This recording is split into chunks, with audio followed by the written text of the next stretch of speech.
Bismillahirrahmanirrahim. Assalamualaikum warahmatullahi wabarakatuh.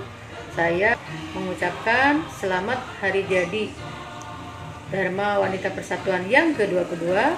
Semoga kita semua dapat mensukseskan program-program yang sudah ditentukan, seperti mensukseskan program keluarga anti korupsi menuju Indonesia tangguh dan Indonesia tumbuh, juga mensukseskan program Merdeka Belajar buat putra-putri kita. Dirgahayu Dharma Wanita Persatuan yang ke-22 yang jatuh pada tanggal 7 Desember 2021. Terima kasih. Assalamualaikum warahmatullahi wabarakatuh.